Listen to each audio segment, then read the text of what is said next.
Welcome to the ZimmCast, a program dedicated to bringing you what's new in agricultural marketing. The ZimmCast is the official podcast of AgWired and hosted by Chuck and Cindy Zimmerman. Hello and welcome to the ZimmCast. I'm Chuck Zimmerman.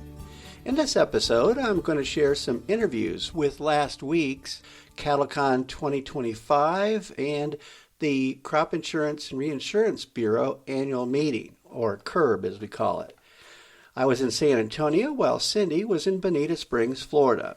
This is definitely the busy time. So let's get started with CattleCon. I talked with Colin Woodall, he's CEO of NCBA, who says they were going to break 8,500 attending, which is a great number. Additionally, he talks about the top issues the organization is working on. At CattleCon 2025, I have with me Colin Woodall. And first of all, Colin, tell me a little bit about how the conference is going here in San Antonio. Things are going great here at CattleCon in San Antonio. The weather is just absolutely fantastic. And thanks to the cattle markets and the new administration, everybody's in a really good mood. And we're probably going to break 8,500 people attending CattleCon this year, and that makes us really excited. That's fantastic. What are some of the things that are really on the top of mind for members? Yeah, top of mind really is an effort with the Trump administration to be able to roll back rules and regulations. President Trump showed us quite clearly in his first 4 years that he understands agriculture, is interested in agriculture, and more importantly wants to help agriculture. And so we believe now in his second 4 years we will have the same opportunities to evaluate the regulatory burden that is on cattle producers and work with him and his officials to roll that back. Because we know when we focus on producer profitability, one of the biggest things is the money that is spent on compliance for rules and regulations. And if we can lessen that burden, then that makes things even better for cattle producers. Mm-hmm. How about when it comes to work that you do, like from a promotional standpoint? I think you have mentioned one about a Little League, which I thought was kind of fascinating. One of the things that we really like here at NCBA is the multiple roles that we play. And, of course, a lot of people are aware of the role that we play in Washington, D.C. on policy advocacy. But one of the things that we do is we're a contractor to the National Beef Checkoff. Now, NCBA is not the checkoff. That's the Cattlemen's Beef Board. But we go to them every year, and we ask for them to fund projects that we would like to do with those checkoff dollars. And probably the best known is Beef It's What's for Dinner. An iconic American campaign, and it's iconic because of the industry it serves, the product we promote, and the fact that it is produced and sponsored and paid for with producer dollars. And this year, we took Beef It's What's for Dinner to Little League.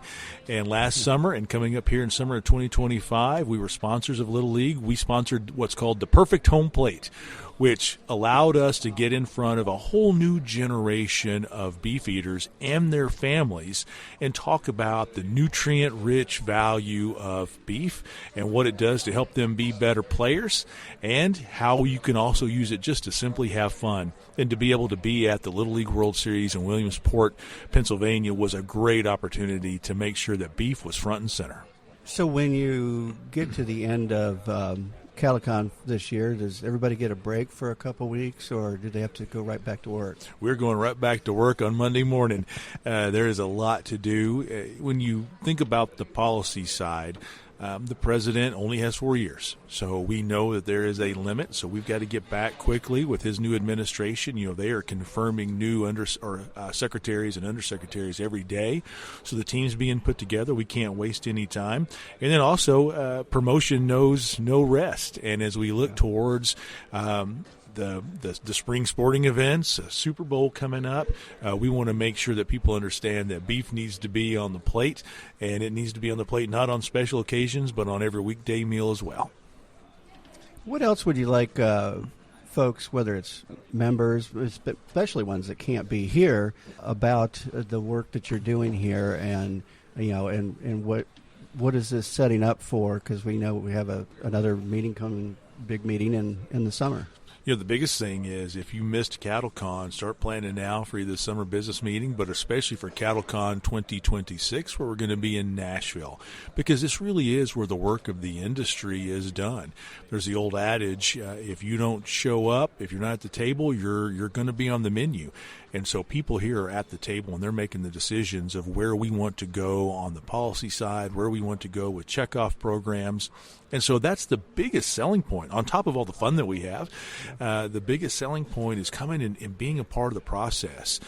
You don't get a chance to throw rocks if you don't show up when the offer's been made for you to show up. So I encourage everybody to get engaged because we have so much to look forward to. The markets are going to be good for quite some time.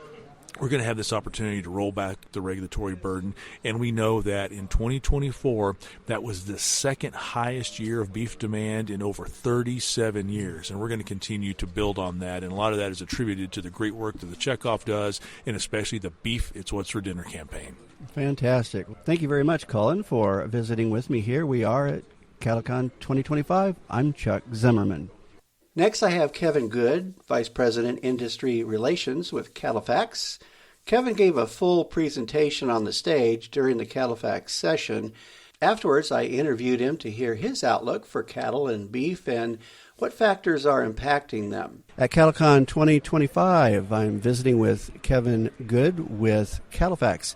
And first of all, Kevin, what do you do for CattleFax? I'm the Vice President of Industry Relations and Analysis. Well, this morning you were on stage. This is an annual part of the conference here, which we get some great information.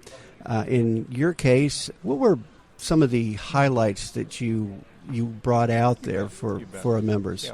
Yeah. As we went through our program this morning, I think a highlight to me is transitioning away from strictly a supply-driven market to more of a demand-driven market. And that's what we've really done over the last decade or so. Beef demand is exceptional. It's as stout as anything we've seen in 40 years, and it's really driving the bus in here. So we need to recognize that. Leverage is also key. With more dollars at the retail level, the cattle producer is getting a higher percentage of that as supply gets tighter. And supply, you can look at it two ways. Head count-wise, obviously we're tighter. Harvest levels we're down 1.5 million on cows from our peak 2 years ago, 1 million less on fed, and with more shackle space coming online, with two new packing plants coming online this year, that leverage component will continue to favor the cattle feeder.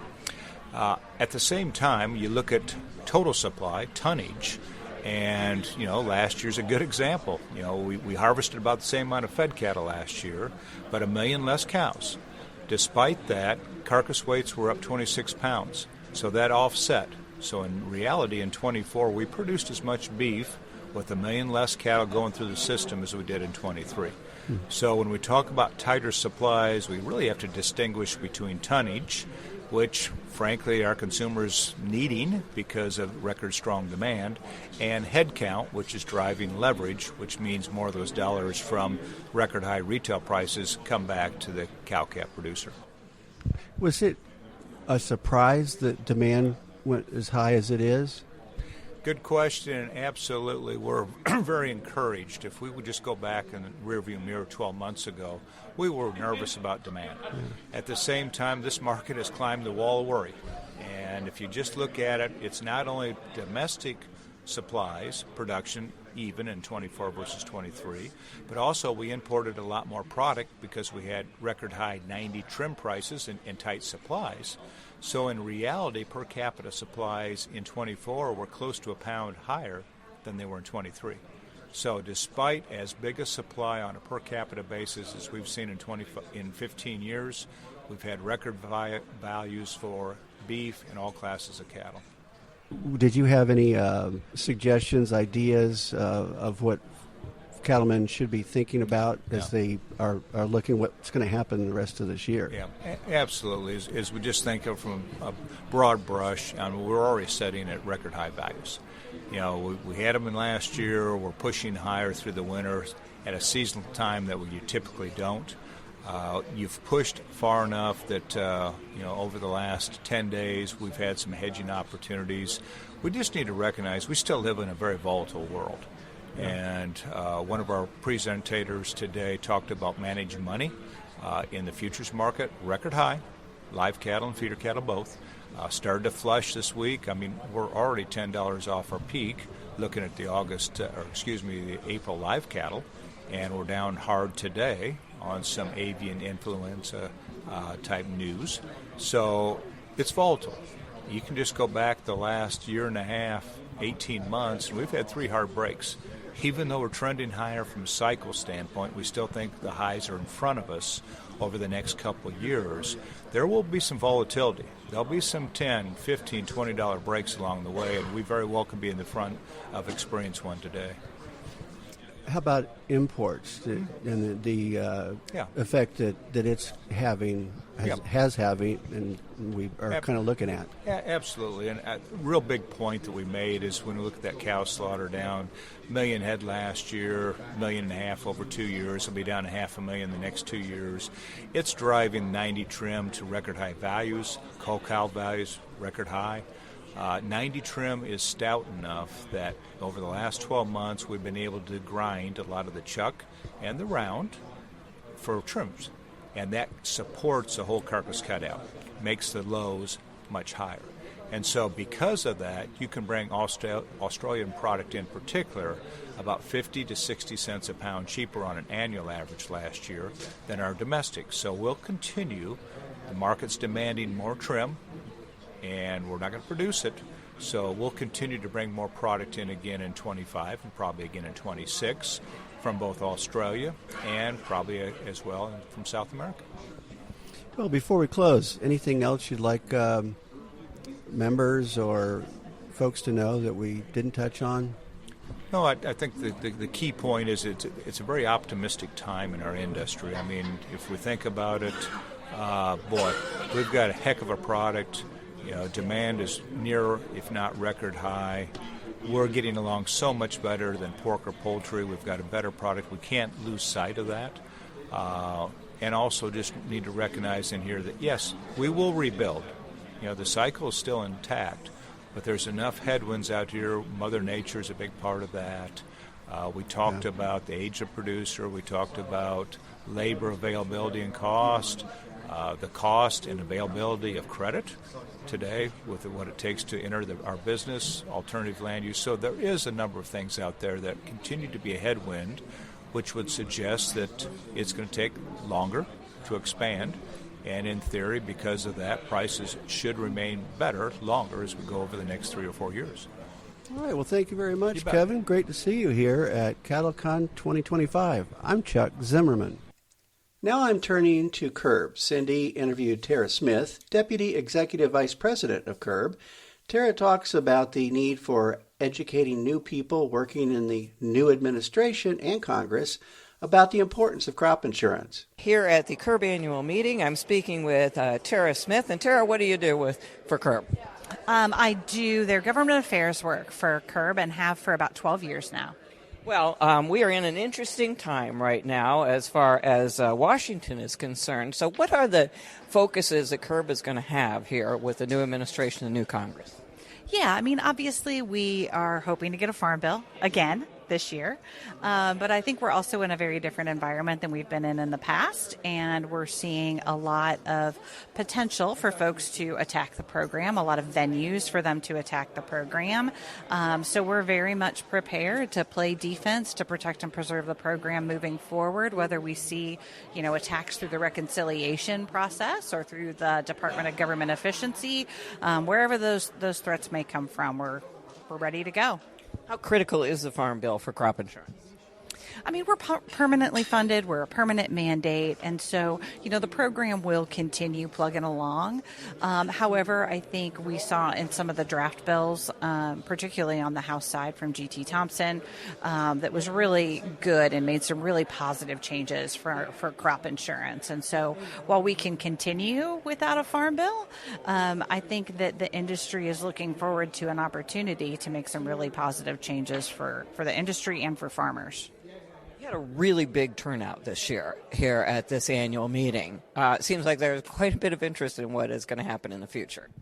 Yeah, I mean, I think folks are probably more in tune to what's going on in D.C. now more than ever, just because it's coming at us fast and furious. And so a lot of folks want to know what's going on and what to expect. And sometimes we have answers and sometimes we don't. Right now it's kind of up in the air. But the Emerging Leaders Program, what role are they going to play here, especially this year when they go to Capitol Hill in April?